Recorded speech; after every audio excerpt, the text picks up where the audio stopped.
Jeudi, c'est 1er avril 2026. Mesdames et messieurs, nous avons plusieurs points qui ont dominé l'actualité. Jeudi, nous connaissons jeudi à son jour spécial. Jeudi, c'est mercredi. Donc, c'est jeudi même. Président Donald Trump s'est déplacé en personne pour aller dans la Cour suprême, pour aller dans la première étape dossier qui gagne sous sacré droit du sol dans la Cour États-Unis. Juge t'a posé plusieurs questions difficiles à tous les deux partis aujourd'hui. Mais en pile commentaire t'a fait croire que la très compliqué pour l'administration président Donald Trump là rive convaincre juge que décision ça yo prend pour retirer droit du sol là, ça veut dire citoyen qui fait dans la cour États-Unis pour venir citoyen américain, la très compliqué. Donc faut que moi avec vous en détail de trois bagailles qui dit et puis c'est une très belle audition également. M'bral qui t'entende comment juge yo t'a posé gouvernement question. Donc ma faut connaître que président Donald Trump lui-même l'était là.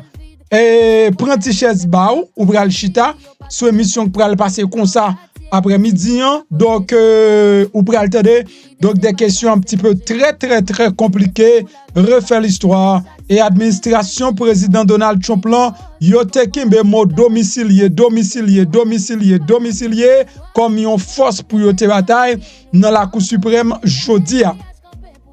Et d'après ça m'entendait donc qui moun nous penser Jean juge yo campéan, qui moun qui cap bien raison, qui moun qui cap perdu raison, est-ce que ça crée les droits du sol là la éliminer dans la Cour américaine? Non, pour attendre ça parce que ça pral faire l'histoire. Dans l'émission après-midi, on pral parler toute causée. Gagné nous pral rentrer tout dans ça gagné dans dossier guerre qui gagne dans pays Iran. Donc nous gagné et Trump qui minimise menace uranium yo. Donc menace dossier uranium dans pays Iran, gagne pile bagaille qui fait jodia. Et à ce là Donald Trump t'a doué bailler un discours. On parlait avec nation concernant discours ça tout. Donc et jeudi à la quelques secondes de cela, Donald Trump affirmait que l'uranium enrichi iranien n'est pas un sujet de préoccupation encore pour les États-Unis. Il a annoncé que l'Israël mettait fin à la guerre très bientôt, dans 1 à 2 semaines. L'État doit mettre fin à la guerre. Et il a retiré le colis, c'est ça Trump a affirmé. Il a retiré le colis dans la cour et Iran d'ici 2 à 3 semaines. Ok, information c'est New York Times, c'est 2 à 3 semaines. Donc, dans pile de détails sur dossier guerre là, nous allons regarder l'ensemble. Il y a 29 Russes qui mourent aujourd'hui, 29 moun mouri dans un accident avion militaire et pays là aussi, ça arrivé dans Crimée.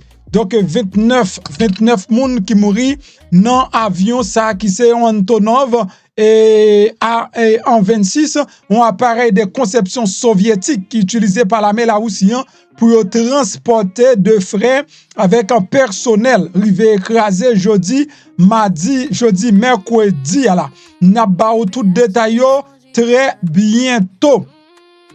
C'est le feu, tout côté m'bi viré, c'est Trump qui voulait cesser le feu, donc pas de problème.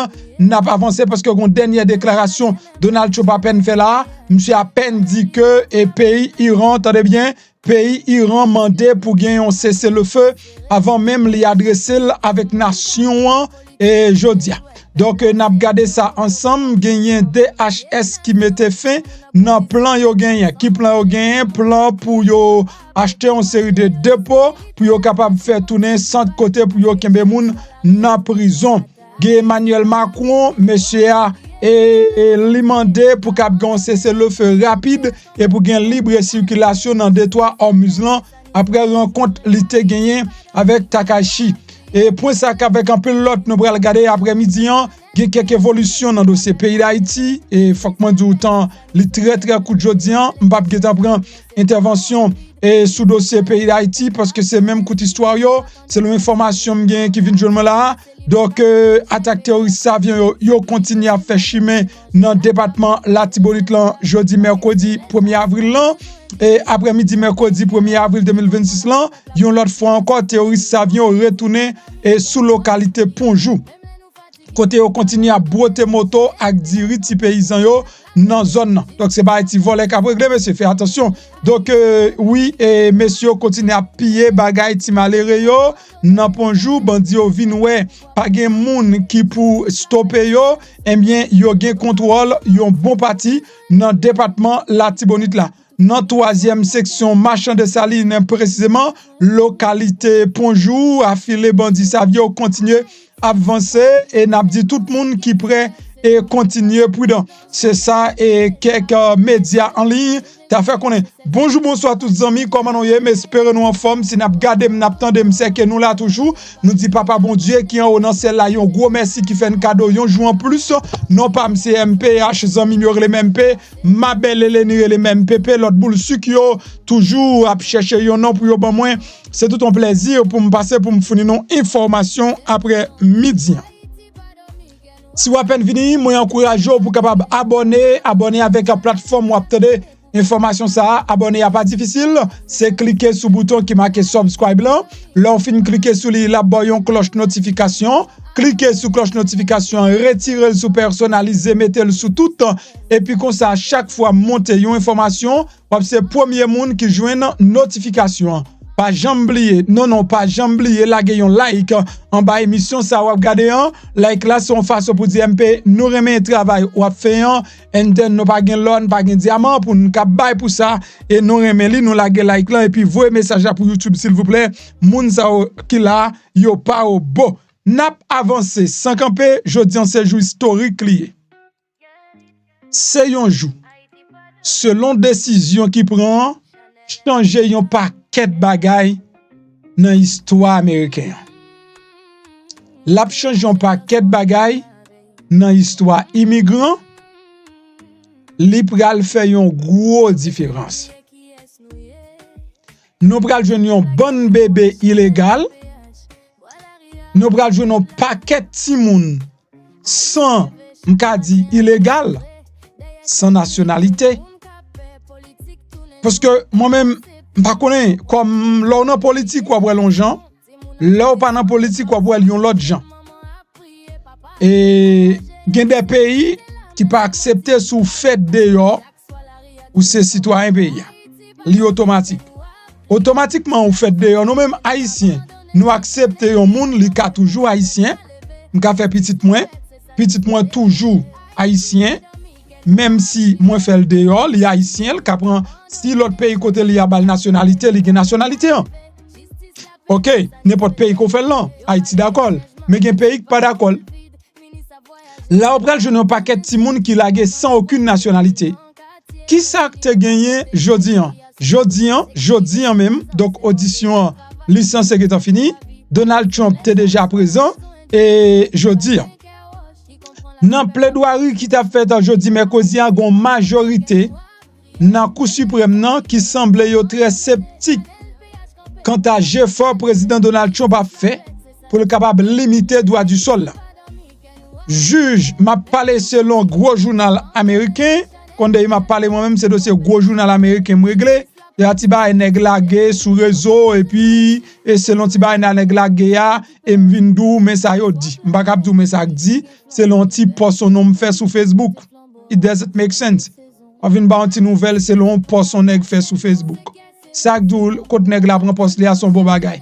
Hein et ou pas ka bay bon moun sérieux information comme ça. On garde et puis m'pral quitter nous tande tout même.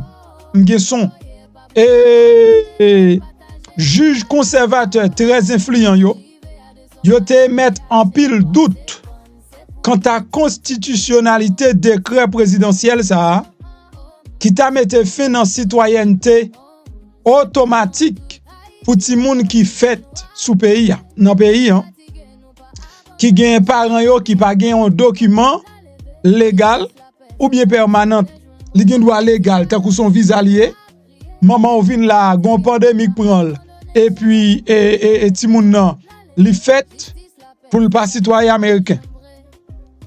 Mais lors de une audience qui t'a duré plus que 2 heures, il y a plusieurs juges conservateurs dans la Cour suprême.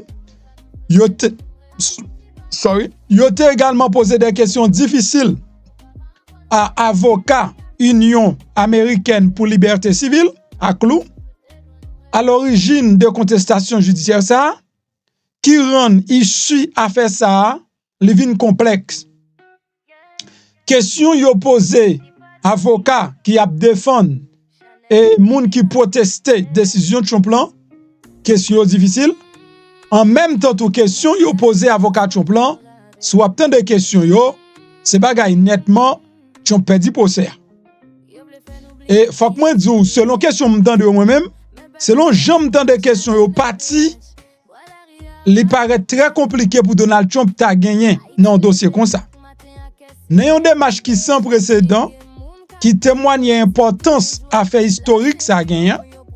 Président Trump était assisté à la première partie plaidoirie depuis tribune publique là, tandis que avocat général qui a défendu politique en vigueur, monsieur t'a répondu une question difficile yo.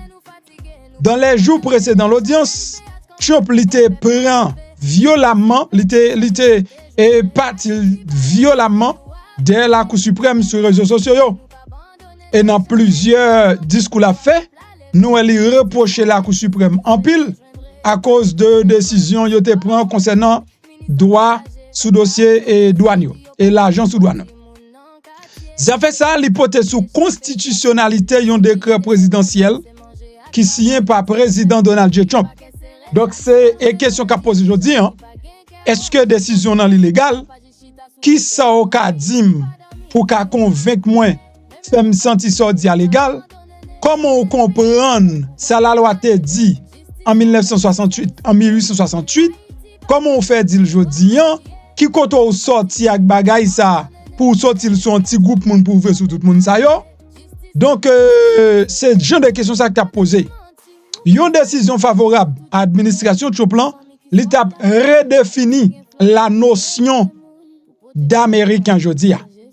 L'État capable également gain des conséquences pratiques considérables qui a privé des citoyenneté plus que 200 000 bébés qui fêtent chaque année aux États-Unis qui gain parents ou pas gain papier.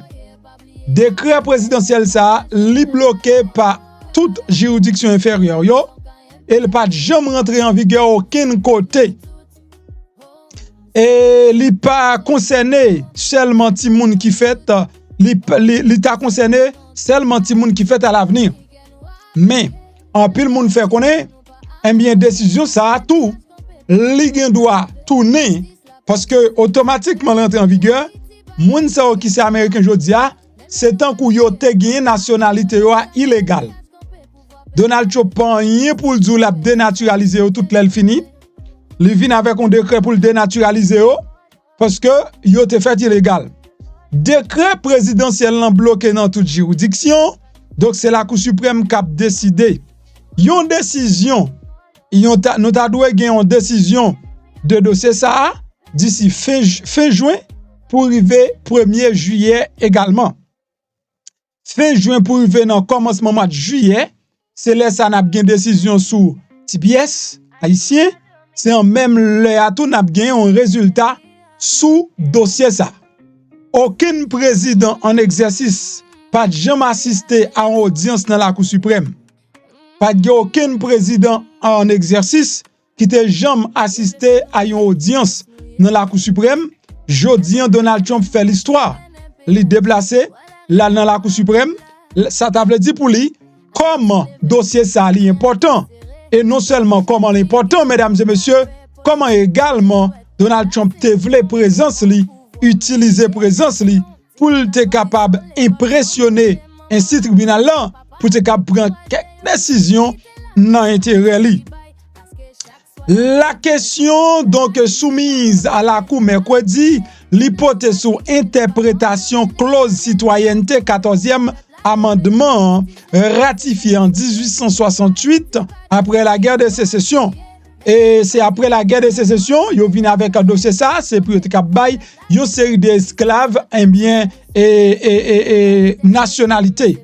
Amendement ça était cassé une décision qui était plus controversée de la Cour suprême, l'arrêt Dred Scott en 1857 qui te refusé citoyenneté afro-américain. Dred Scott en 1857, il te refusé citoyenneté avec moun afro-américain.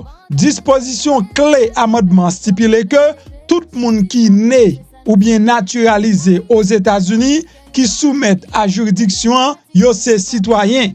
Formulation ça li te reprend par congrès en loi 1952 et depuis plus d'un siècle li te interprété par jurisprudence yo et exécutif comme garantissant le droit du sol. Ça veut dire droit du sol existait aux États-Unis ou fait États-Unis ou c'est moun qui n'a pas besoin de connaître qui est-ce qui maman, qui est-ce qui papa, depuis vous faites sous terre américain ou c'est américain.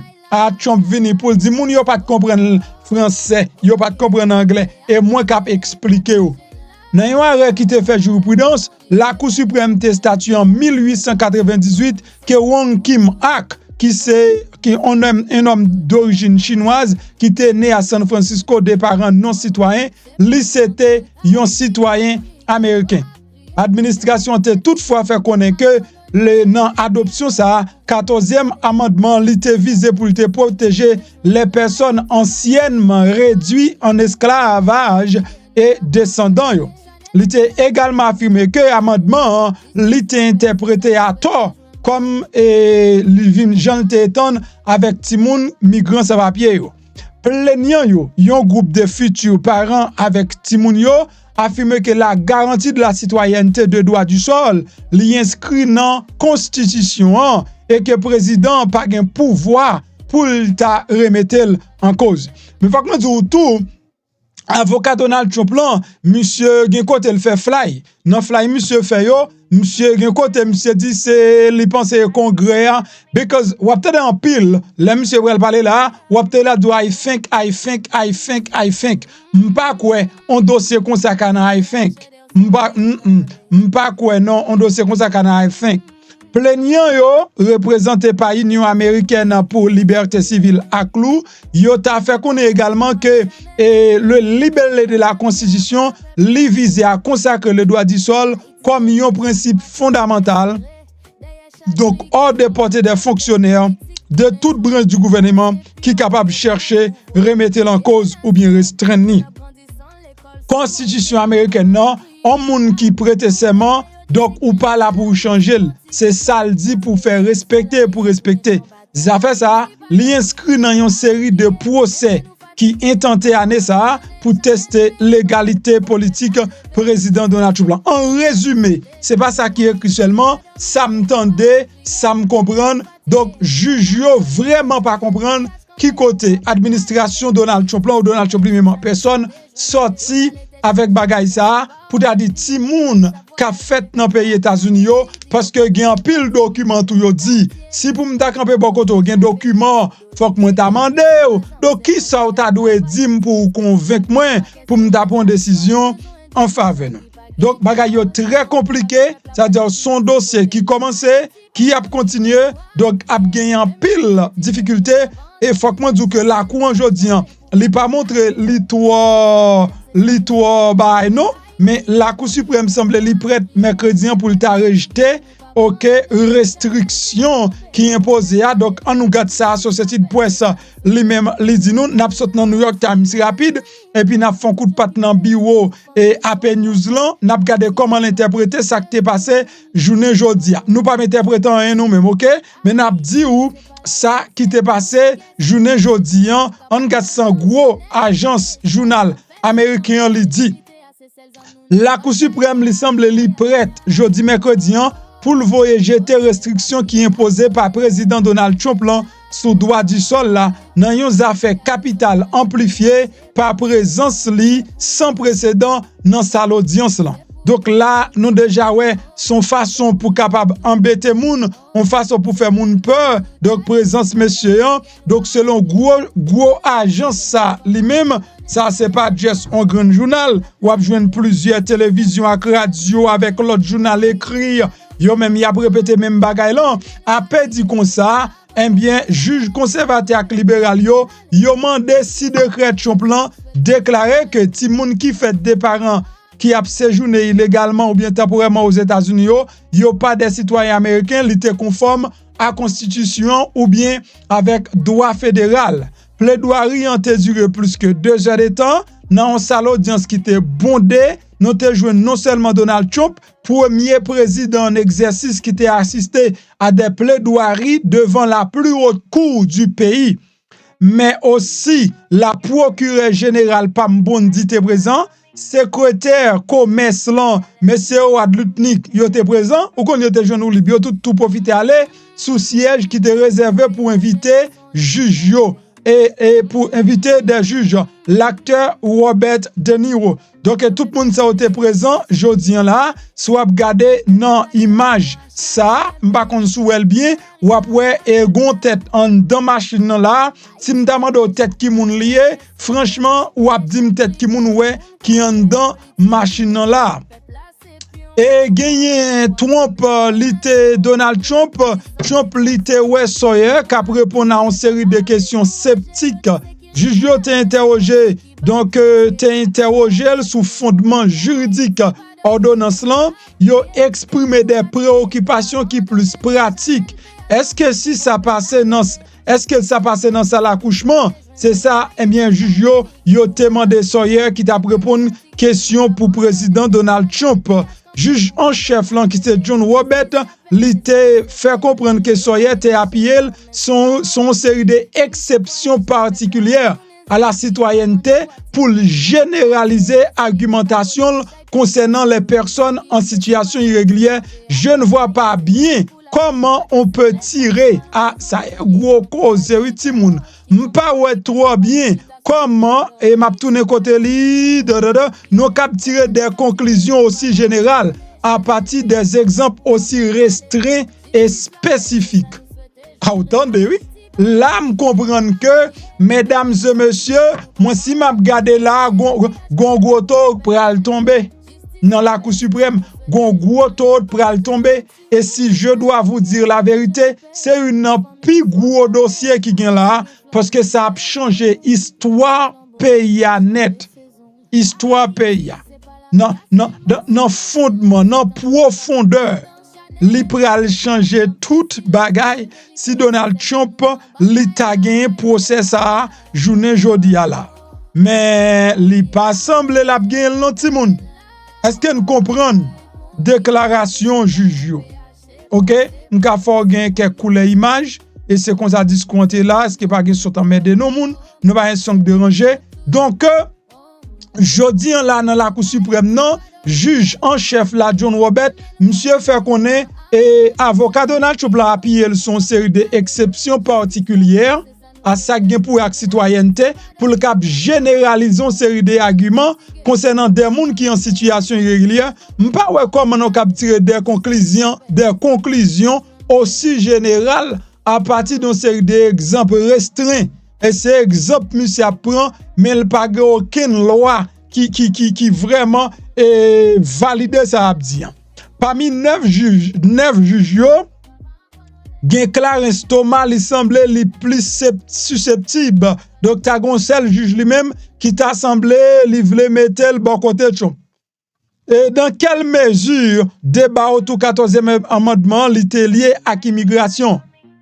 Dans quelle mesure débat autour de 14e amendement li lié à l'immigration? C'est ça juge Thomas mandé.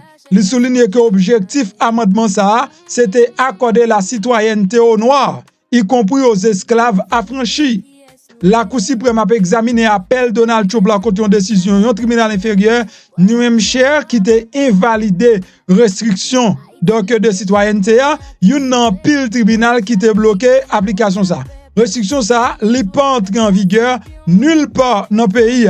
Ça fait ça, li mette une nouvelle fois à l'épreuve les prétentions de Donald Trump pour l'exercer un pouvoir exécutif qui disproportionné en contradiction avec une jurisprudence constante de la Cour suprême qui déjà majoritairement prononcée en faveur. À quelques exceptions notables près auxquelles Donald Trump lui répond par des critiques acerbes et personnelles en contre juge. Un jugement définitif t'a dû attendre donc commencement été et puis pour prononcer yo, je dois vous dire sincèrement bagay yo pas belle. Pour les deux côtés, l'hypocofine clair, mais les n'attend de ça n'attend d'exor et nous et me pense que président lui-même li anti-genre al piqué mauvais côté. L'al piqué très mauvais côté. Les choses sont comment? Les choses sont compliquées. Soit à peine venir like, partager, nan fin émission, m'a battre pour cap tande comment discours lui-même et liteye jodi là, comment et juge yo t'a assassiné avocat Donald Trump là, donc en bas question. Et cela ne m'intéresse pas. Donald Trump a affirmé que l'uranium enrichi en Iran n'est pas un sujet de préoccupation. La fois que je là, n'a fait l'autre coup de patte, n'a quitté droit du sol, oui. L'un fin quitté droit du sol, n'a fait un coup de patte exactement dans le pays Iran. Côté cartouche a chanté. Côté qu'on fin rentrer en non kayote dou pas rentrer. Mais qu'on y a demandé excuse, doit demander pardon pour être ou te ka sorti. Moun qui kon prier, autre quand la Maison Blanche prier au fond prier en pile pour président parce que ba anti gens compliqué non mais il pas faute li. Li pas jamais penser ba yo tap comme ça non men dans pays Iran. Depuis 10 ans, président Donald Trump t'a forcé pour te empêcher Iran disposer des combustibles nucléaires qui nécessaires pour fabriquer une arme nucléaire. Jusqu'à matin, quand il déclare par Reuters dans une interview que ça pas important pour lui. OK? Et cela lui importait peu, car ce combustible est très profondément enfui sous terre. La haute interrogé sur 440 kg d'uranium enrichi de qualité quasi pulvérisable et qu'un inspecteur international a estimé qui enfuit sous des sites en Iran en quantité suffisante pour fabriquer 10 à 12 bombes. Donald Trump déclarait que c'était plus un sujet d'inquiétude. Donc, je pense qu'il y a des conseillers présidents qui a baillé président conseil pour continuer la bataille, mais Trump a senti que pas de raison.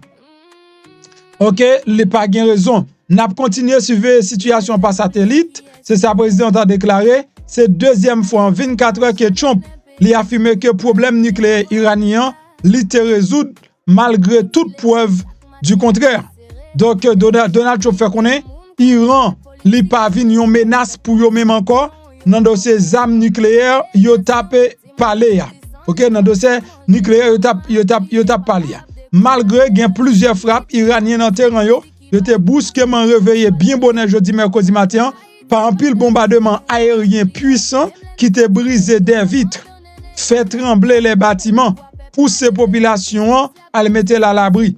Il y a quelques habitants qui déclarent que l'explosion yo te parmi les plus puissantes. Yo te jamais tendé depuis plus que un mois. En pile nan yo te comparé à une expérience yon tremblement de terre. Ça c'est des gros bombes les États-Unis lagué en Iran. Si situation perdure, moins crainte que troisième guerre mondiale là, li pas loin. C'est ça Saïd qui sont habitants dans un message vocal déclaré comme l'autre monde qui interrogé par New York Times. Yo mandé et à ce que non yo même yo pas cité. Guerre ça li devenu épuisante et pour être honnête très très effrayante. C'est ça on fait connaître. Des vidéos, des photos publiées par habitants yo montré des épaisses colonnes de fumée qui a monté dans le ciel là aujourd'hui. Dans vidéo publiée mercredi sur les réseaux sociaux, donc qui filmé au milieu des décombres, y a un immeuble effondré. Donc un monsieur en uniforme Croix-Rouge déclaré donc yo te vini pour t'aider à chercher des familles qui étaient capables de piéger. Donc aujourd'hui son effondrement. Pas oublier que nous gagné un Peter 7 qui te fait connaître dans dernier jour bagay yo a plus terrible tout et dans pays Iran. Et mais Donald Trump même Trump là, il fait connaître États-Unis après retirer dans Iran d'ici 2 à 3 semaines. D'ici 2 à 3 semaines, c'est hier il te fait déclaration ça. D'ici 2 à 3 semaines, les États-Unis après retirer dans Iran. Qu'on y a là, il a gagné l'autre parole Iran li pas représenté trop yon gros menace pour yo même encore. M'a tourné pour me capable bien parler de dossier ça parce que son dossier qui est intéressant, dossier nous doit comprendre, mais nous connaît bagay là déjà, faut que moi gérer santé nous parce que nous bon job là, nous dit santé nous sous côté moi après bon Dieu dans ciel là. Et bien m'a encouragé, faut passer dans Bridge Care clinique avec pharmacie pour cap gérer ça. Et relais yo rapide, di yo c'est moun pas moins de quoi leur passer dans pharmacie en tout pour joindre bon gens discount sous prix médicament. Nous pas seulement gain clinique là mais gain pharmacie en tout. Passer et puis gérer ça. C'est moun pas MPH. M'a tourner très rapide. Ah oui, gain espoir pour joindre guérison grâce à Bridge Care clinique et pharmacie. Ou même qui pas contre quand on prale, non chercher un bon docteur, un bon pharmacien qui parle langue ou paie al kay docteur parce que pas d'assurance, eh ben Bridge Care clinique et pharmacie vinn di ou par étape souffrir. Quel que soit problème ou gagne tant coup, diabète, tension, problème peau ou besoin pas di poids ou même garçon qui pas carré mettre rien sous cabane ou pas qu'à camper ou pas qu'à durer ou gain faiblesse qui veut pour toi aller, Bridge Care clinique et pharmacie c'est solution à guérison là avec des docteurs compétents, qualifiés, bourrés et expérience. Dans Bridge Care clinique et pharmacie, ou avez médicaments à bas prix. Ou pas qu'un transport, y a porté médicaments devant porte la caillou gratis tichiri. Qui sont attendre pour rejoindre Bridge Care clinique et pharmacie. Relez-nous Kounia dans numéro ça 5371 615 67. N'a redit encore 561 615 67. Bridge Care clinique et pharmacie Ch'takol dans 3631 West Woodbright Road Bolton Beach Florida tout près Cassé Market là. Bridge Care clinique et pharmacie c'est piscine guérison là. Yes, Bridge Care clinique et pharmacie c'est piscine guérison non. Pas oublier toujours faire connaître moun par MPP ou sou gen moun qui fait sucre, qui fait tension, la caillou, qui fait cholestérol également, mais ça pour yo prendre, ça relè chaga. Qui ça l'a fait, l'a diminuer sucre là dans sang, même si sucre là arrivé dans niveau li pété sous peau, chaga séché maling non et puis équilibrer niveau sucre là dans sang, mesdames et messieurs. Elle bon pour paquet l'autre maladie encore et ils sont produits qui naturels, li pas gen effet secondaire, l'a aidé sérieusement, pas négliger, gen des milliers de monde qui use depuis presque 2 ans. Moun yo pas prendre l'autre bagarre encore non pour sucre. Non, yo pas prendre l'autre bagarre. Pour ta trois batailles avec problème tension, sucre, cancer, cholestérol, tourlé dans zo, anémie, ou pas gain mémoire, ou gain problème rein, cellule mério, fin grand monde, ou besoin rajeunir, ou besoin renforcer système immunitaire, et ben vin dire remède chaga combat. Ça pi belle dans chaga, même si sucre nan pété sous peau, et ben chaga séché là pour là. Chaga c'est une plante légende, c'est un champignon qui riche en vitamine K. Yo les plantes ça, plante de l'immortalité. Quel que soit côtoyé dans le pays d'Haïti ou le bord de l'eau, remède chaga combat. Américain Mandel, Espagnol Mandel, Français Mandel, c'est tout pays avec Mandel. M'babo mansi, depuis l'aime remède chaga combat non, moi marche de victoire en victoire sur maladie, m'passe vin dire mettez chaga dans la vie nous. Relais Kounia là sur numéro 5 201 726 01 59. Chaga c'est mettre combat. Yes, chaga c'est mettre combat, c'est très important ou même qui gen petit problème bon non, pas oublier nous gen full bon mesdames et messieurs, son produit naturel également, c'est pas vieux bagay qui dérange là non. Donc full bon c'est naturel. Ou même qui gen petit problème bon nous pour gérer dossier, on comprend monter sous cabane et puis on monte on descend là on prend un moment on dit bonjour, un moment on dit au revoir. Donc full bon a gérer problème si là, il fait avec des racines anciennes et pour capable aider à résoudre problème non en profondeur. C'est naturel, c'est pas chimique, pas négligé. Donc écris-nous, bien relais-nous pour qu'on prenne full bon et ou abjouni avec tout médicament pour prostate là, moun qui gagne problème prostate yo également, n'a besoin full bon avec tout problème prostate là. Et nous t'a goumé en pile, donc OK, I got it here. Donc avec tout médicament pour prostate là, li relè Prostalif ou abjoine Prostalif avec tout full bon pour aider avec ça. Donc si nous pensons mes amis pas bon responsable. Pas bon responsable. Si nous on a mangé mesdames pour grand merci, pas bon responsable. Ou lève pipou presque bouquet à pipi avec prostate. It's okay. Vieux douleur en bas avant toutes ces suppléments. pas de produits chimiques, ça veut dire m'a gérer santé. Pas de problème que vous l'autre médicament ou prend, non, ça c'est un produit naturel, pas de effet secondaire, pas d'interférence avec l'autre médicament, etc. C'est très important. Gon nouvelle qui vient de joindre là, m'a confirmer pour nous, pour m'entendre. Donc, parce que Maître Friendly Julien, par contre, bah, il menti, son aigle dit on bagaille, c'est vérité, pas le sur l'évangile.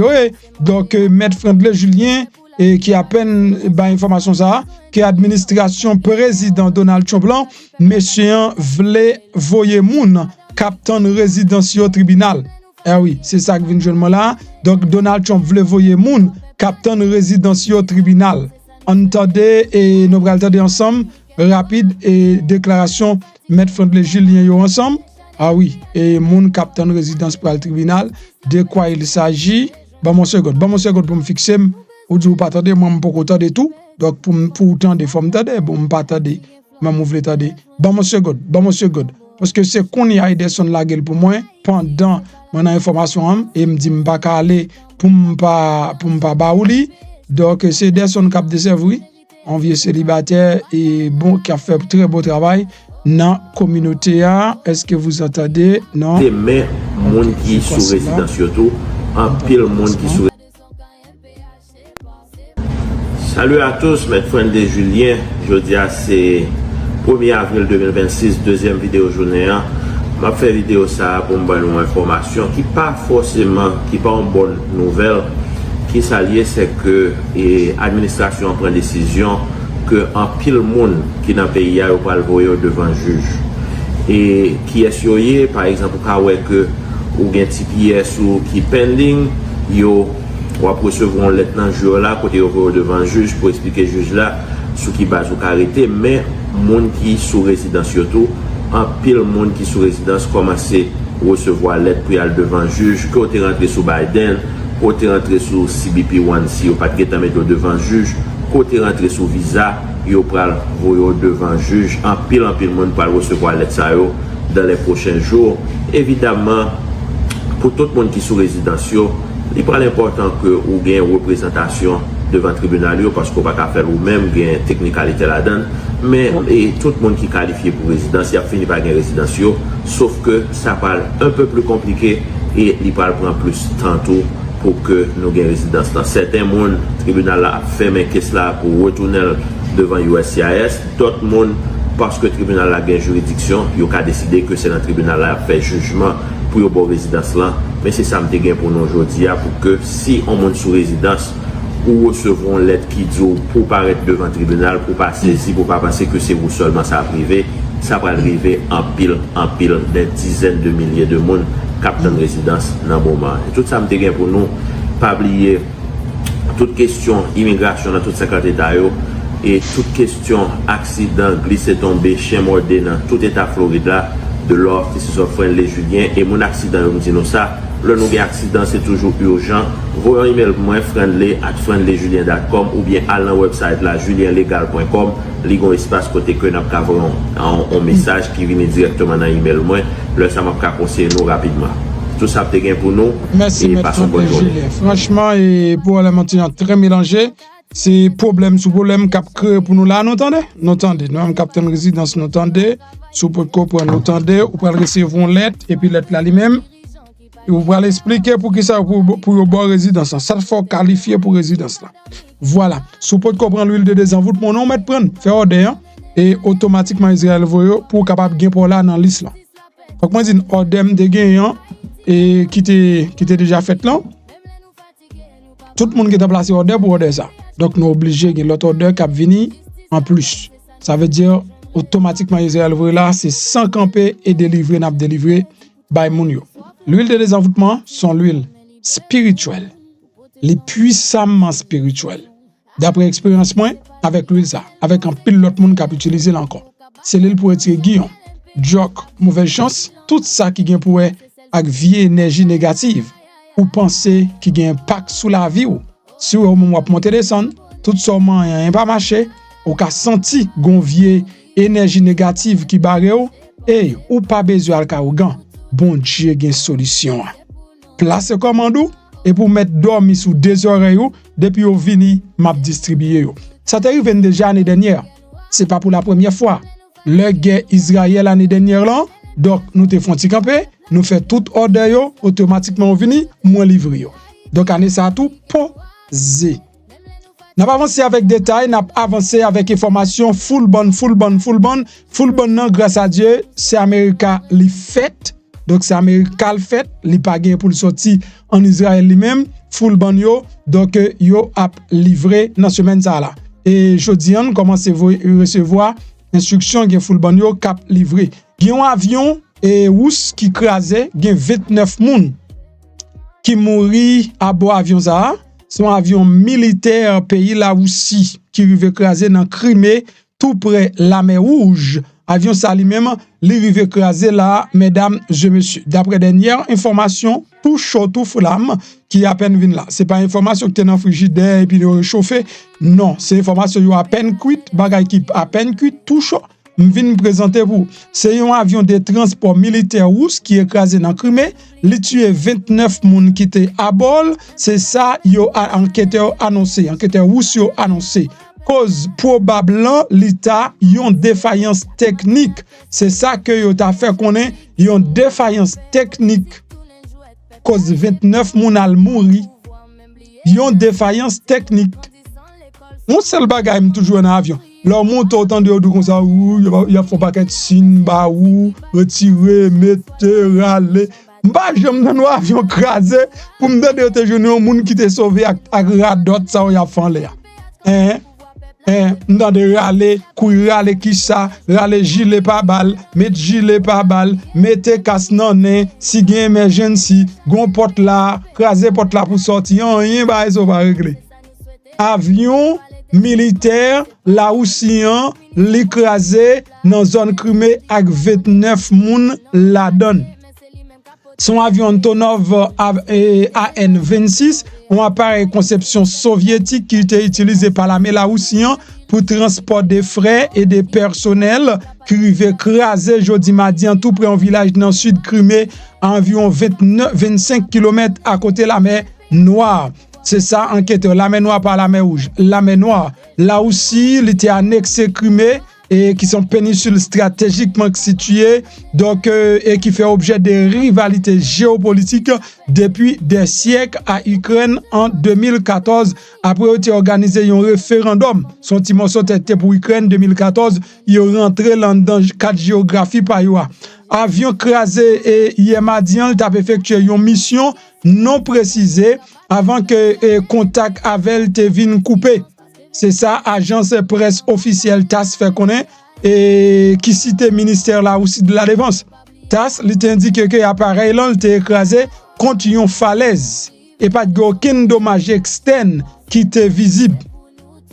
Ça veut dire pas de flèche, pas de rien qui t'a tiré sous lui. Là le crasé dans falaise tout le monde yo. OK, yo t'a laissé supposer que li pas touché par des drones ou bien par missiles. Donc yo pas accusé Ukraine dans dossier ça. Enquêteur déclaré yo te ouvri une enquête pénale pour violation des règles de vol, bien des préparatifs avant vol. Force ukrainienne yo qui cible régulièrement installation militaire ou Crimée yo même yo pas ba aucun commentaire sur dossier ça. Pendant ce temps tout, te gagné un bateau de des bateaux crasés tout près de la Turquie. C'est un bateau qui t'a porté des Africains. Alors, un bateau rapide qui t'a transporté des immigrants afghans. Un immigrant afghan yo, rivé chaviré et jeudi mercredi. OK, rivé chaviré jeudi mercredi dans la mer Égée lorsqu'elle t'a tenté courir pour garder côte yo. Il y a 19 moun qui mouri, il y a un bébé. D'après responsable yo, moun qui t'a courir al chercher la vie. Département sécurité intérieure, yo fait connaître yo suspend tout projet acquisition entrepôt qui destiné à détention immigrants. Alors yo pas mettre immigrants dans entrepôt encore, yo pas acheter entrepôt pour yo mettre immigrants encore. C'est ça yo fait connaître et selon information qui circule parce que yo t'a fait connaître son série de dossiers qui pas là pour longtemps. Acheter pas trop dans intérêt yo connaît mais ne pas connaît si nouveau secrétaire DHS là lui-même la fait ça. Bon, je dis pas oublier, je dis c'est 1er avril, ça veut dire Madame Christine Ouem nettement déraciné, déchouqué dans DHS. OK, yo déchouqué net dans DHS. Li parle encore depuis 30 mars. Donc premier et nouveau ministre là, c'est lui-même secrétaire là, c'est lui-même qui a fait causer. Emmanuel Macron, monsieur a mandé pour guerre camper dans pays Ukraine. Emmanuel Macron, monsieur t'a fait connaître que et faut guerre camper, li mandé pour guerre camper et puis il mandé tout pour capable gagner et yon cesser le feu et puis pour yo cap ouvrir pour toute bagaille qu'a fait comme ça doit. Emmanuel Macron assemblé pas le respect même dans la région mais on président est ton président ou pas président des fois même si ça dit a pas monde qui fait qui ba aucune importance ça veut dire Emmanuel Macron par contre côté tout ça a une importance et tout le monde qui parler de Macron yo pas parler de Macron comme président. Yo parler de Macron comme jeune boy qui combat la régler. Je ne vais pas parler de Macron comme président du tout, mesdames et messieurs. Bon, n'a pas quitté discussion ça rapide, parce que je te promets tout dans le dossier ça, et qu'a fait jeudi, si toutefois Donald Trump a un procès, ou gen TPS, ou fait petit, haïtien lié, li pas américain. Ou gen visa, ou fait petit, haïtien lié, li pas américain. Ou gon résidence temporaire nan meyon, ou fait petit, il faut nous comprendre, ou gon résidence temporaire nan meyon, et puis ou al fait petit, haïtien lié, li pas américain. Comment pour l'américain, faut qu'on gon résidence permanente? C'est pas temporaire, faut que c'est permanente, ou du moins, faut que nous yon nan famille, c'est citoyen américain. But, c'est comme ça va aller, moun TPS, moun parole, yo tout a perdu fil. Si toutefois ça t'a passé, m'bral quitter n'tade dossier comment la Cour suprême t'a posé question parce que ça faut qu'on t'adel. Et puis tout est-ce que m'bak de toute bagaille que m'gen pour nous là, m'geta parler de nous déjà et puis messieurs dames qui faut comprendre livre yo, mesdames achetez livre là attendez. A faire bouche mon long attendez. M'a fait m'vacher. Nous allons sur Amazon acheter un livre. Et puis l'on fin li livre là on va sentir une femme dans femme. On va acheter. Sauf on manger comme là. Nan pile monnaie marre ou toujours après ou pas te mettre comme toujours gon monnaie ou après ramasser. Et nan pile monnaie c'est pourquoi jamais joindre monnaie tout pour acheter un livre pour lui. Et marre ou mettre comme dans machine ou prend monnaie. Ou al nan pas joindre monnaie ou prend. Tout côté ou aller laguer comme là sous table ou tout prend monnaie yo. Donc ou te gi maman comme là, il dit marre ou kei bon mari ou maman tirer bougon. Et y a cassé mari ou tirer bougon. Nan bougon ou tirer yo. Achetons un livre pour lui, attendez. Livre là relève Lève-toi et brille Déborah. Étranger ou getan presque fin prend tout ça que te en espagnol yo. Nous même si nous rete nous pas prendre rien, c'est nous connaît. OK? Là moi même m'a fait tout ça me connaît pour me gérer non. Si ou gen moun qui gen problème immigration, nous tout connaît ça, nous connaissons toi M cap mener qu'on y a lié. Toi M mettre garçon sous papa. Mettre garçon sous donc parce que moun yo en pile qui besoin avocat yo. Moun yo en pile qui besoin avocat yo et jodia ou même qui chercher assistance sérieux pour dossier immigration ou même qui besoin service qui fiable, précis et puis qui respecte confidentialité. Carolina Immigration Support Services 3M LLC c'est partenaire ou qu'a fait confiance. Dans Carolina Immigration, nous offrons service préparation documents immigration tant que renouvellement TPS, asile, permis de travail, pétition famille, citoyenneté, document voyage à green card. Dans Carolina Immigration, nous engageons nous pour travailler avec précision, by bon gens information claire, traiter client yo avec respect et professionnalisme. Nous comprenons l'importance dossier ou c'est peut-être ça nous prenons temps pour nous vérifier chaque détail pour éviter erreur qui à la cause ou à retard. Pas quitter incertitude, mettez avenir en danger, choisissez une équipe qui fiable qui capable prendre dossier au sérieux. Avantage ou gain dans Carolina Immigration ou capable prendre service pour là ou payer après. Wadi m'godo joindre ça. Allez kounya là, visitez Carolina Immigration, jodi a même pour une consultation dans 331 Campus Cover Wilmington, Nancy ou bien capable relais nous dans 910 847 61 94. Dans Carolina Immigration Support Services 3M LLC, nous c'est précision, confiance, résultat. Spot ça, au côté là, pas engagé plateforme là. Yo et puis dégageau Jericho. Vous entendez qu'on y a comment juge yo tape collé shot avocat président Donald Trump là en bas question. Si anglais yo pas trop difficile, mais faut comprendre anglais pour comprendre yo. Mandez moun bon côté là comprendre anglais pour le bord sans pas comprendre. Même getan banon pi fort qui dit là yo dans commencement nouvelle là. Getan banon pi fort. Alors bouche m'a fait mal pour m'interpréter tout bail pour nous. Manchez oreilles Même si vous pas comprendre anglais, vous senti goumé. Là mon ap goumé yo. Est-ce pas comprendre anglais, vous senti gros bataille dans la Cour suprême. Discussion surrounding the adoption of the Citizenship Clause, what you see is a very clear understanding that the newly freed slaves and their children have a relationship of domicile. They do not have a relationship to any foreign power. For example, there's a comment where he says, look, people have been here for 5 generations and clearly have no relationships to any foreign African potentate, or have a relationship of allegiance to the United States. And that reinforces our point that allegiance is what the word jurisdiction means. It doesn't mean regulatory jurisdiction or sort of being merely subject to the laws. They're talking and they're thinking about it in those debates about allegiance. Now, as to your second question, if you look at the text of the clause, we believe it says, born or naturalized in the United States and subject to the jurisdiction thereof are citizens of the United States and the states of which they reside. So there's a constitutional guarantee that applies to both federal or national and state citizenship. And the key point we make there is that word reside, if you look at, for example, section 1473 of Justice Story's commentaries, was understood to mean domicile. So when they say subject to the jurisdiction, and then they go on to say you're a citizen of the United States and the state in which they reside, the very text of the clause itself presupposes that the citizen is domiciled in the United States. If they're present in a state at all, they reside there. Reside means domicile in the Constitution, and we think that strongly supports our interpretation. It's textual evidence of our domicile-based theory of jurisdiction. Well, starting with that theory, you obviously put a lot of weight on subject to the jurisdiction thereof. But the examples you give to support that strike me as very quirky. Children of ambassadors, children of enemies during a hostile invasion, children on warships. And then you expand it to the whole class of illegal aliens are here in the country. I'm not quite sure how you can get to that big group from such tiny and sort of idiosyncratic examples. There are those sort of narrow exceptions for ambassador foreign public ships. Tribal lineage is an enormous one that they were very focused on in the debates as well. But what I do is I invite the court to look at the intervening step, which is the enactment of the Civil Rights Act of 1866. And there they didn't say subject to the jurisdiction thereof. There it says not subject to any foreign power.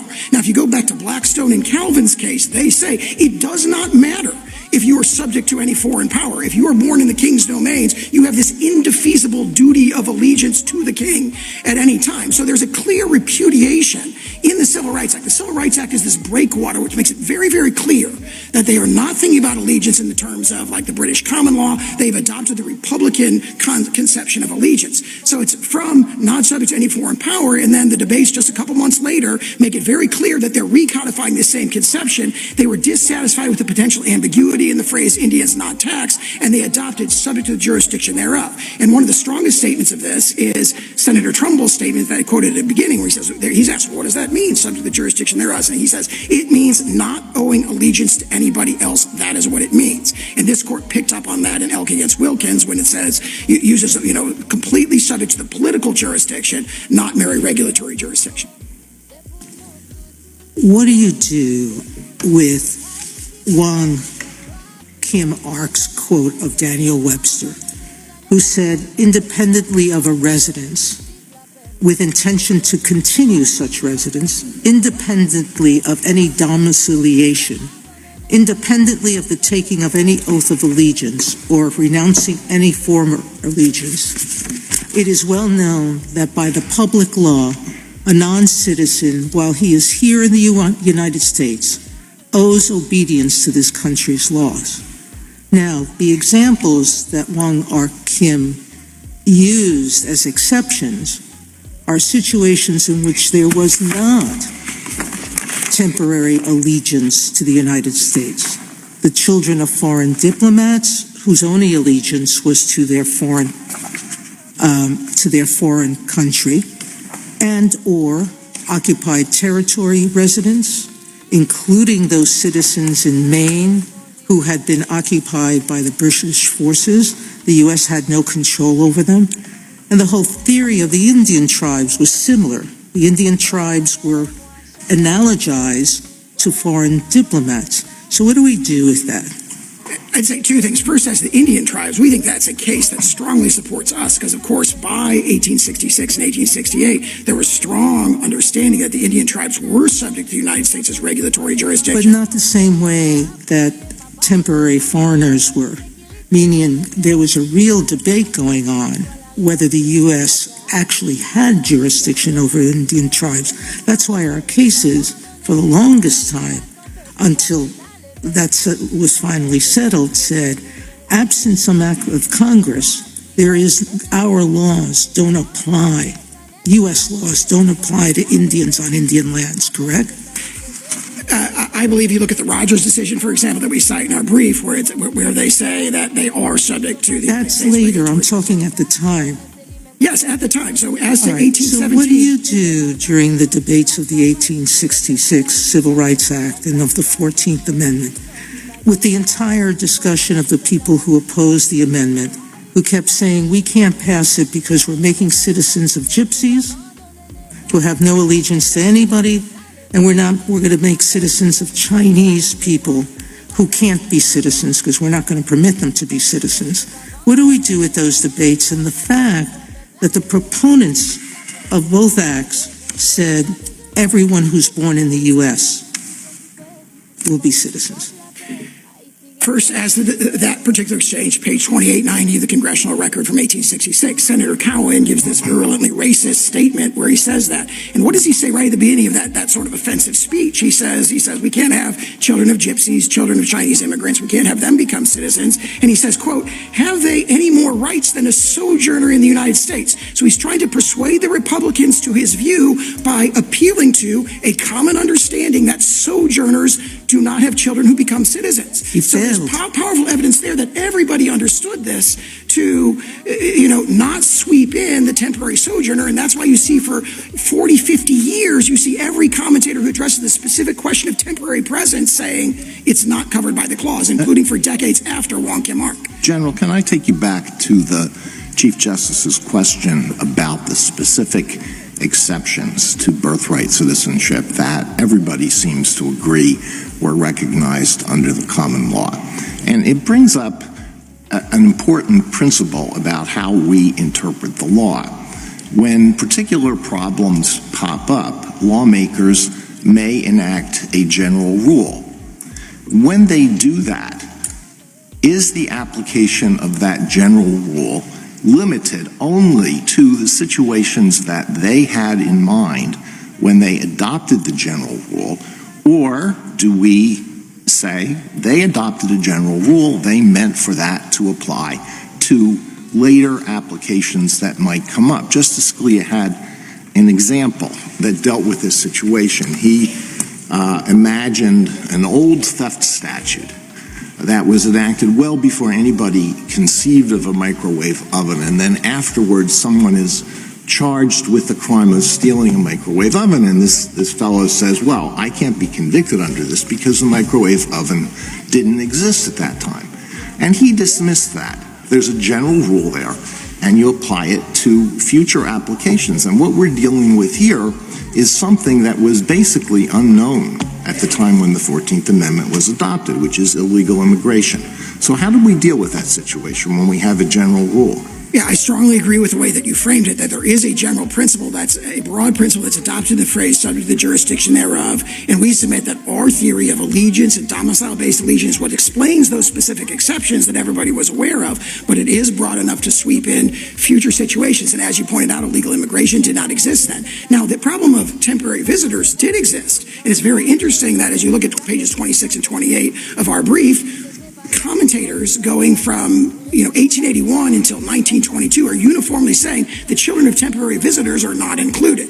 Now that logic, we say, it naturally extends. It's really an a fortiori case. If you have someone who enters illegally by the 1880s, there are restrictions on immigration. If you've entered illegally, it's kind of a well-established principle of law going back to the Code of Justinian that says you're not allowed to be there. You don't have the legal capacity to create domicile there. But I think, General Sauer, that what you just said suggests that you can't be arguing in the way Justice Alito suggests, because most of your brief is not about illegal aliens. Most of your brief is about people who are just temporarily in the country, where there was quite clearly an experience of, an understanding of, that there were going to be temporary inhabitants.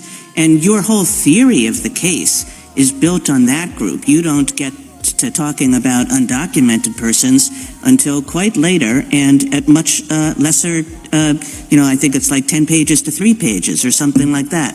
So you can't really be going with Justice Alito's theory. You must be saying that there is a principle that developed, that was there at the time of the 14th Amendment. Isn't that right?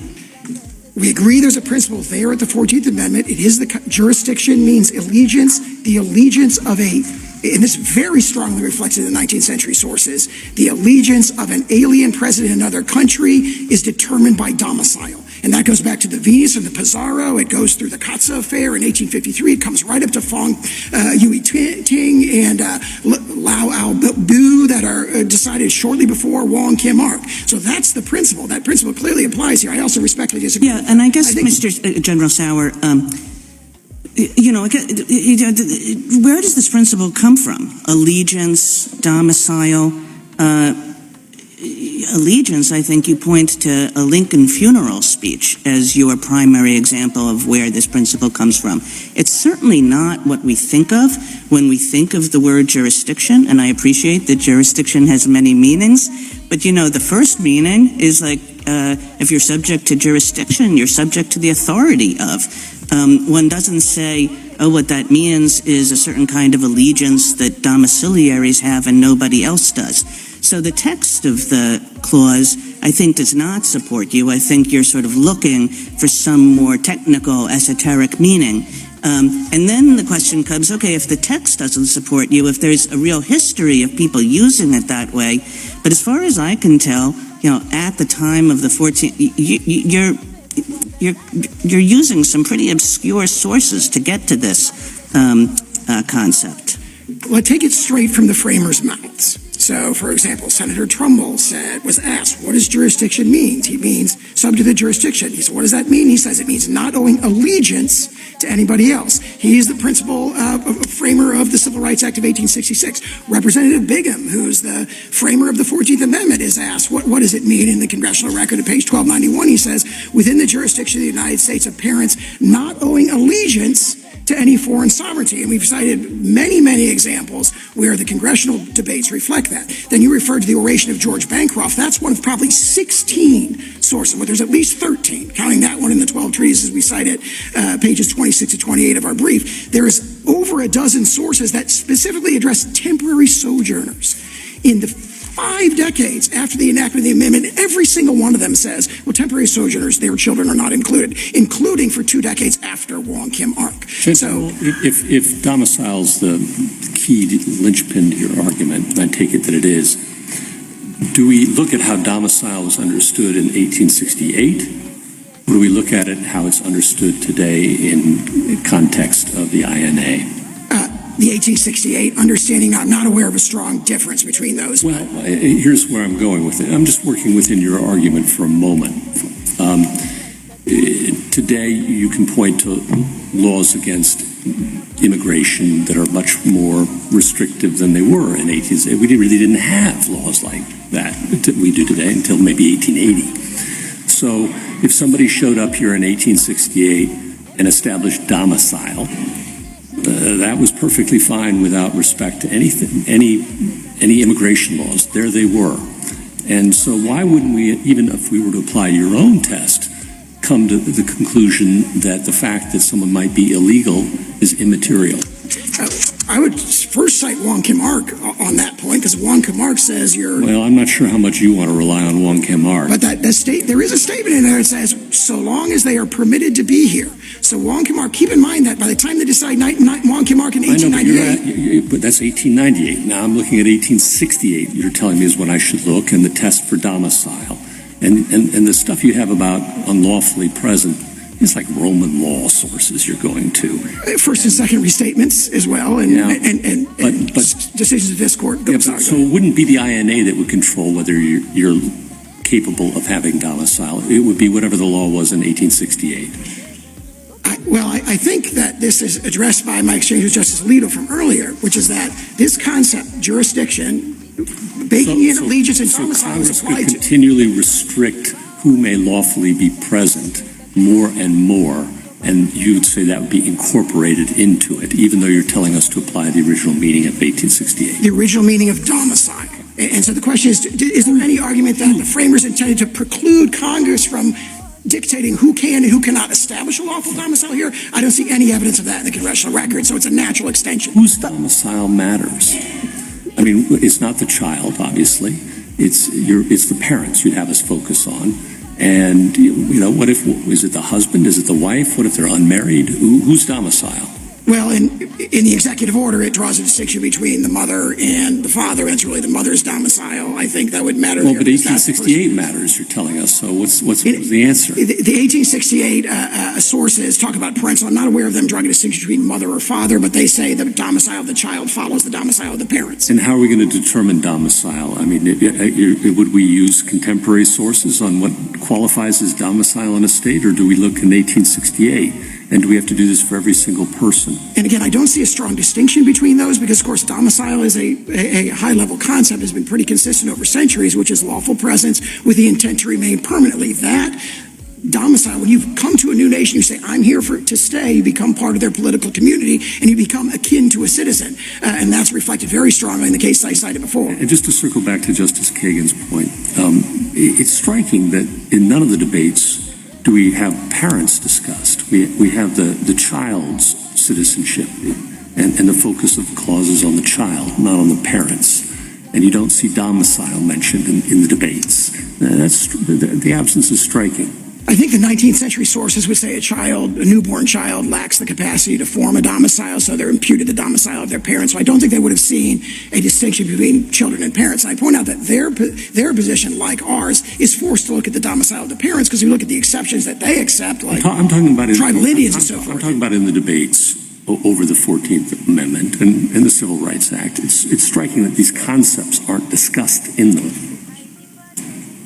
I think domicile is discussed. I mean, it's brought up in many... Allegiance, jurisdiction, complete jurisdiction. Well, I mean, here's just a few examples. Page 1679 of the Congressional Record, President Johnson vetoes the first version of the Civil Rights Act, and he says, I can't sign this because it would extend citizenship to the children of, quote, all domiciled aliens and foreigners, even if not naturalized. And you have all the other sources we cited that say, this is a deeply rooted 19th century understanding. It's reflected in the Venus. It's reflected in the Pizarro in 1814 and 1817. It carries through the 19th century, and this court is talking about it in 1892 and 1893 when it's discussing the Chinese Exclusion Acts. Domicile is the key concept that creates allegiance. That's General, So you said in your reply brief that the children of slaves who were brought here unlawfully, in defiance of laws forbidding the slave trade, would in fact be citizens. And we can imagine that their parents were not only brought here in violation of United States law, but were here against their will, and so maybe felt allegiance to the countries where they were from. And you say that the purpose of the 14th Amendment was to put all slaves on equal footing, newly freed slaves on equal footing, and so they would be citizens. But that's not textual. So how do you get there? You say it in just a few sentences, so can you elaborate? Sure. If you look at I think if you look at the 19th century sources, what you see is that even though their entry may have been unlawful, 19th century antebellum law never treated their presence as unlawful. In fact, quite the opposite. One of the amici, in fact, points to like a Mississippi statute, which probably is replicated throughout the South before the Civil War, that says slaves in Mississippi have an indefeasible domicile in Mississippi. In other words, even if they run away, if they get away, Mississippi says, nope, you still live here.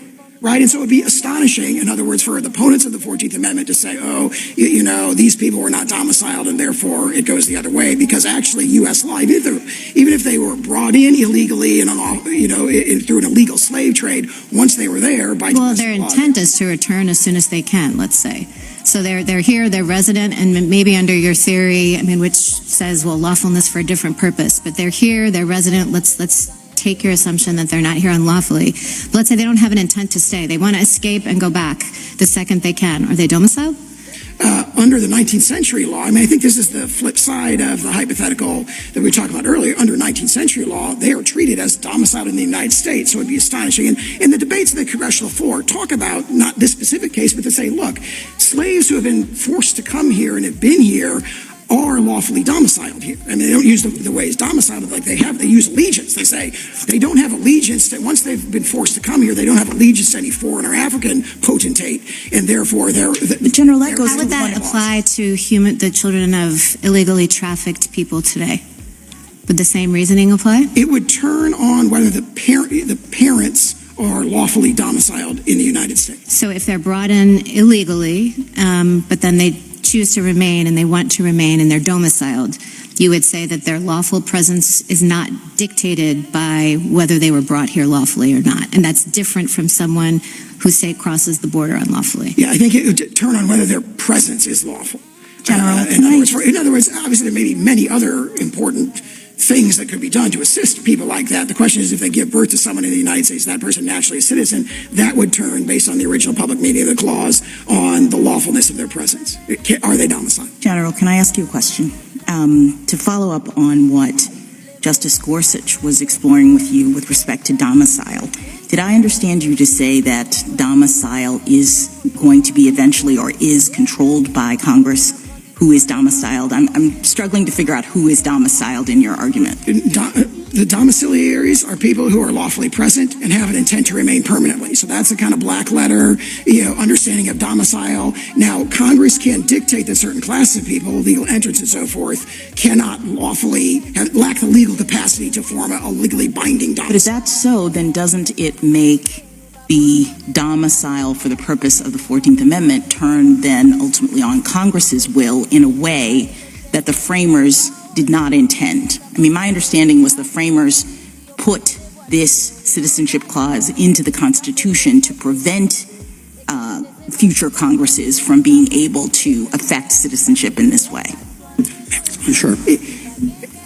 Very briefly, no, I don't think so, because it is up to the alien whether or not they want to be domiciled here. Now, there may be collateral. I thought you just said Congress can make determinations as to who counts as being domiciled here.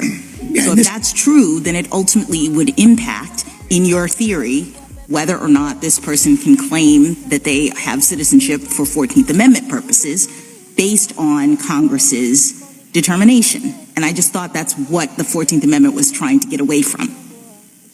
If I may. Yes, please. Very briefly, I just point you to the discussion in Professor Werman's amicus brief where he talks about this is not a new problem. Going back even to the British common law, there's a situation of people who lack a safe conduct and are passing through the king's domains without permission. And he says the best reading of the common law is they are not under the protection of the king and they're not covered by the rule of birthright citizenship. Thank you, counsel. You mentioned in your briefing and also this morning the problem of birth tourism.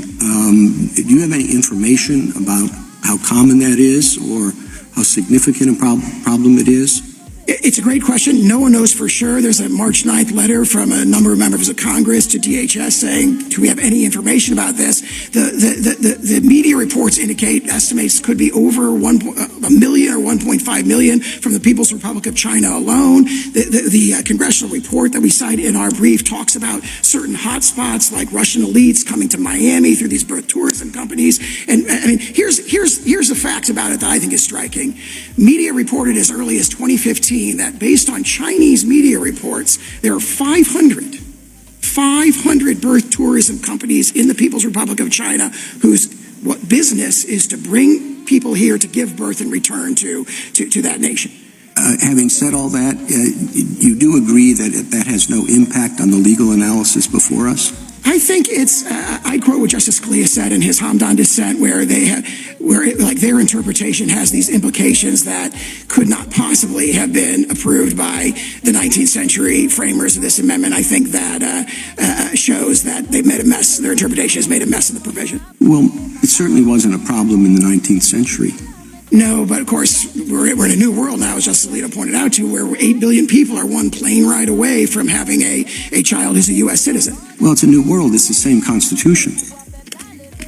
It is, and as as Justice Scalia said, I think in the case that Justice Alito was referring to, you've got a constitutional provision that addresses certain evils, and it should be extended to reasonably comparable evils. He said that about statutory interpretation. I think the same principle applies here, and I think we quote that in our brief. Thank you. Justice Thomas, anything further?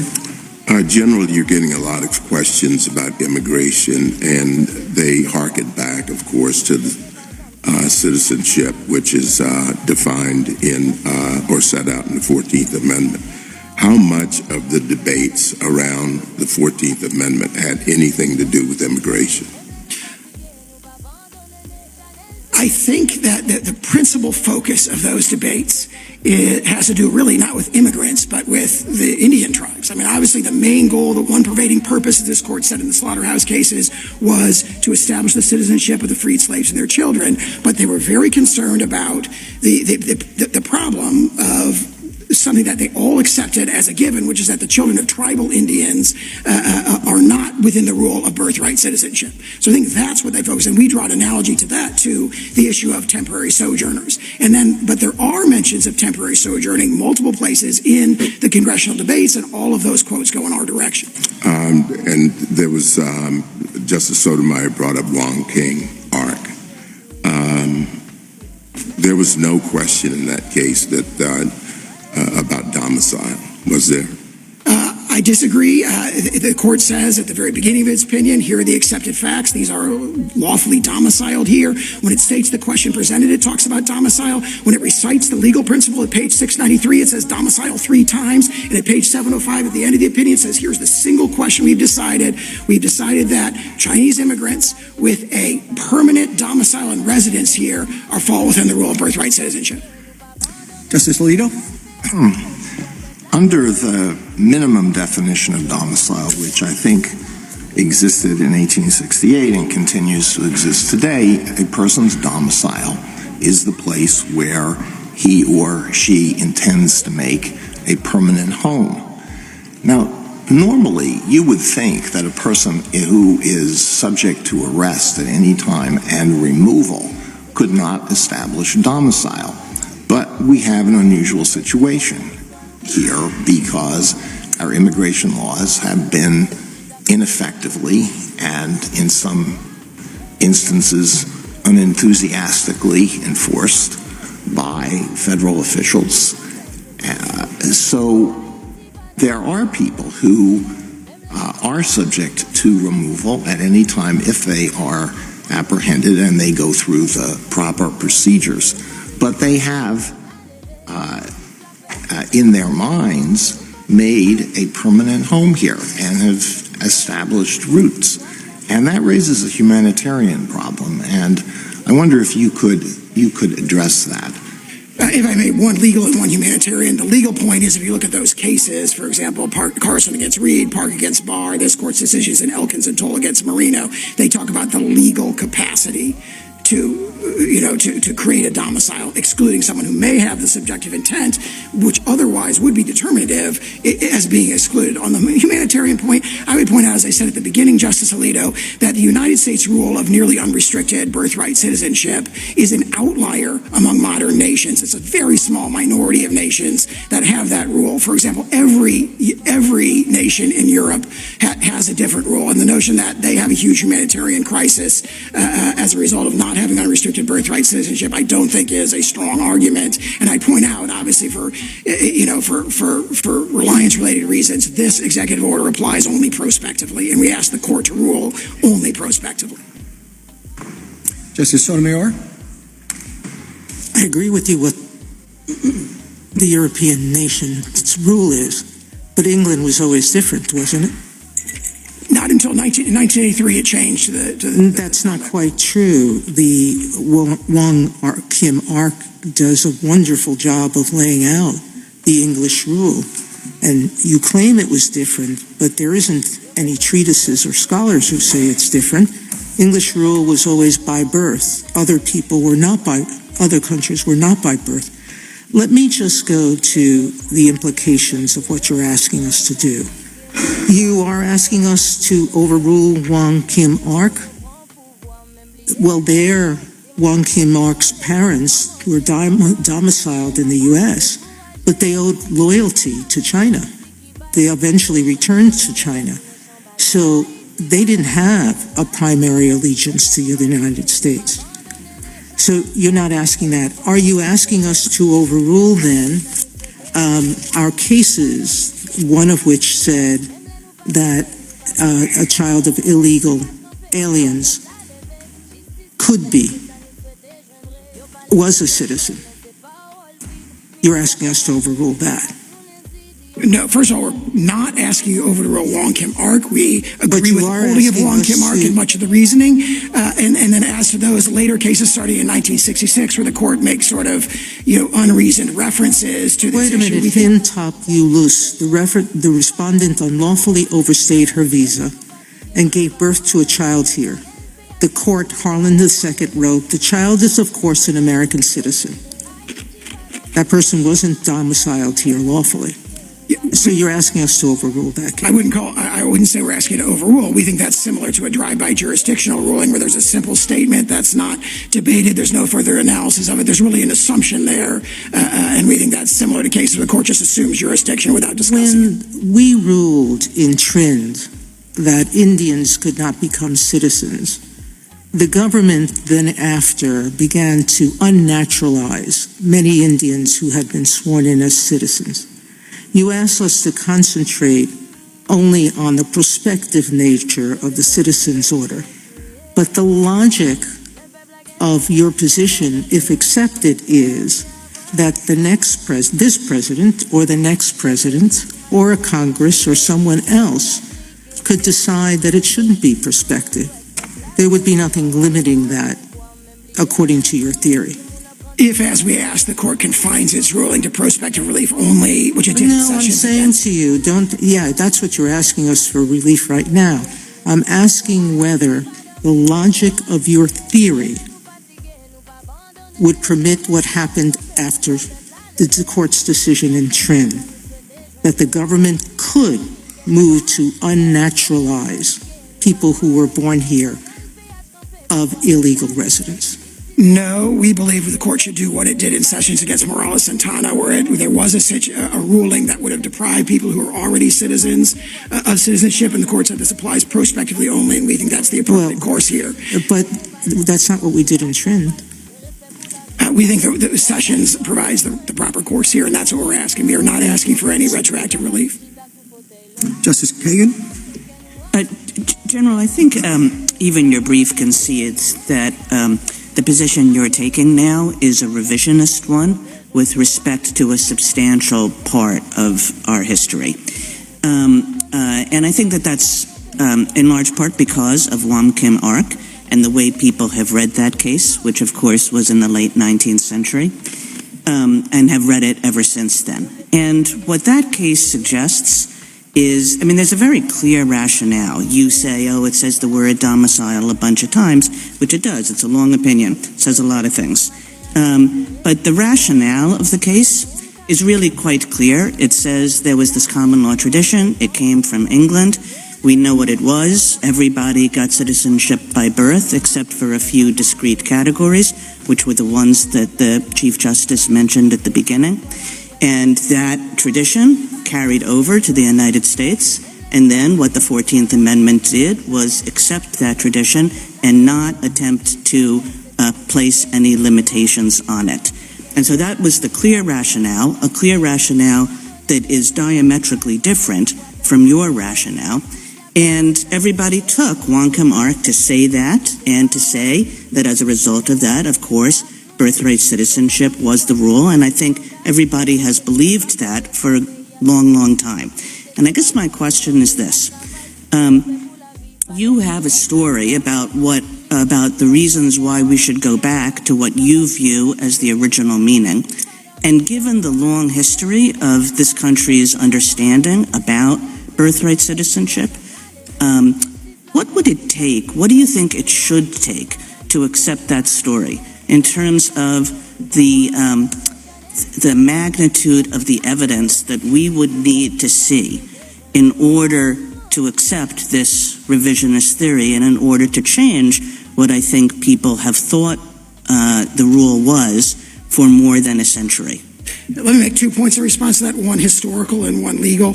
Historical point, I disagree with the way you've characterized the understanding of Wong Kim Ark, and I would point to something that's emphasized in their amici's briefs, which is in 1921, Richard Flournoy, who becomes a senior State Department official in the Roosevelt administration and pushes their theory as to temporary sojourners, writes a law review article in 1921 where he says, I think the children of temporary visitors should be citizens. But he admits that is not the understanding of Wong Kim Ark. He admits Wong Kim Ark did not hold that.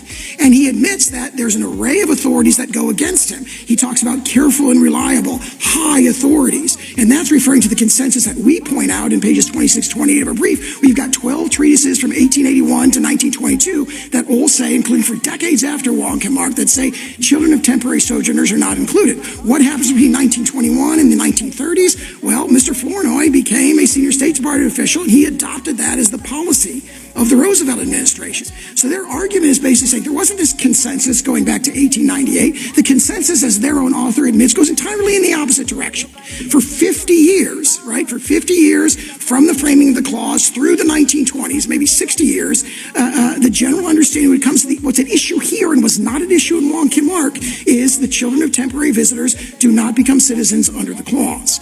And then the legal point, you referred to this sort of concept of temporary local allegiance, and they rely on the Schooner Exchange, this theory that you've got temporary local allegiance. But if you actually look at page 572 of the congressional record, right at the beginning, introducing the Civil Rights Act, Senator Trumbull says, I said not subject to any foreign power.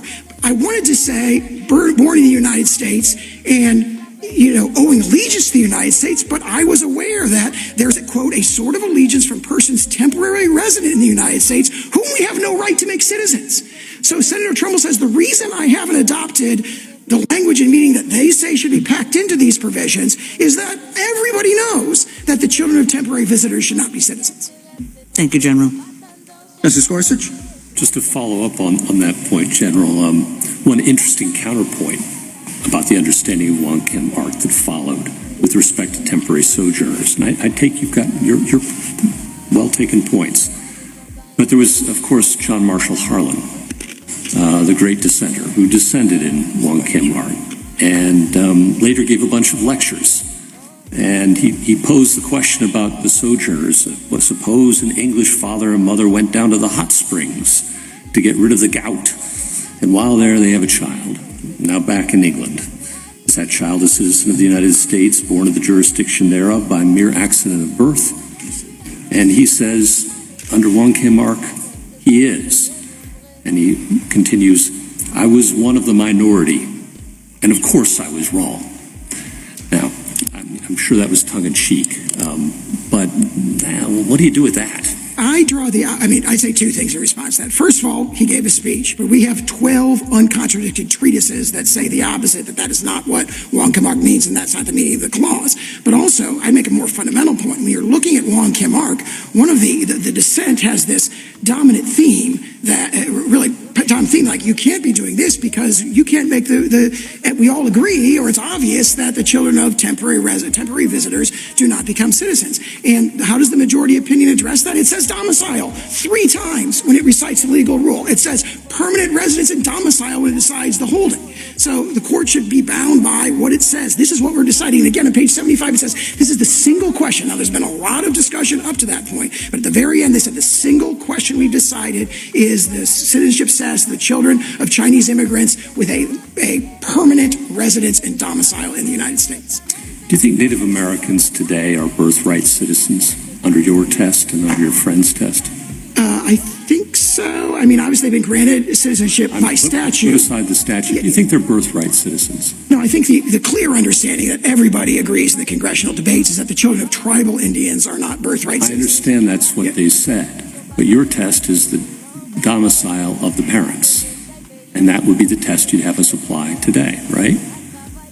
Yes. So if a tribal Indian, for example, gives up allegiance to... Born today, birthright citizens. I think so on our test, yeah. If they're lawfully domiciled here. Okay. And then, I'm not sure, I have to think that through, but that's my reaction. I'll take the yes, that's all right. And then I just want to ask you quickly about the INA, adopted in 1940 and 1952. It uses the same term, as the Citizenship Clause, and one might have a pretty good argument. I'm sure you got some arguments along just these lines that it should be understood to mean whatever it meant in 1868.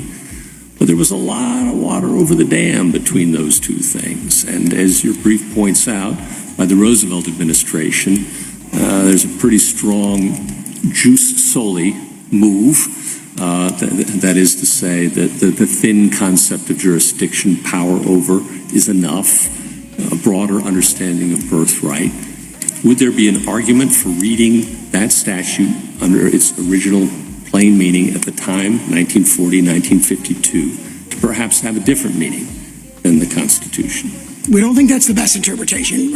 I'll give two reasons. One is it would be very surprising if a statute that says exactly the constitutional phrase subject to the jurisdiction thereof were interpreted to mean something totally different or to ossify a then current misunderstanding of the clause. We think that the best analogy here is probably state long-arm statutes. Take a sort of non-controversial example. State long-arm statutes routinely say we're going to exercise personal jurisdiction to the extent of due process. It takes the constitutional standard and it puts it in the statute, and nobody thinks that those ossify, are limited to the precedent, this court's precedents at the time they are enacted. Everyone thinks that phrase, due process, incorporates, the developing law of due process and minimum context and so forth, including from this court. So we think that's the best analogy when you're looking at the constitutional phrase itself and you take it out of a freighted context. The natural interpretation is to say this reflects the objective meaning of the Constitution, and the objective meaning of the Constitution is its original public meaning in 1866.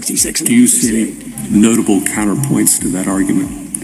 I'm sure there are arguments on the other side. We address them in their brief. So you're really, at the end of the day, then, this is a straight-up constitutional ruling you want from this court, win, lose, or draw? Yeah, we think that the statute and the Constitution means the same thing. If the court disagrees, obviously we prefer an adverse ruling if the court's going to do that on a statutory basis than a constitutional basis. But you just disavowed that in your responses to me by saying that that's not an available option, is the way I understood it. Yes, the court would have to disagree with our statutory position, which is that it means the same thing as the Constitution. But if the court were to do that, then